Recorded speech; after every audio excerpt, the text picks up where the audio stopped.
Bayramımız geliyor. Olsun biz çocuklar.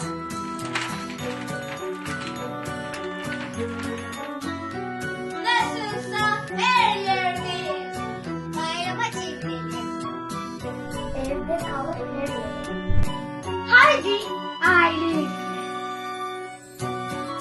Süsleyelim evleri. 23 Nisan bizim.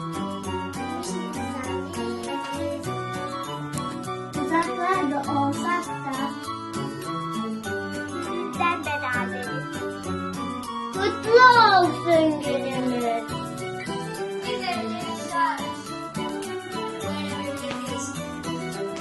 Biz yine de coşarız. El ele olmasak da Coşku bizim yan yana durmasak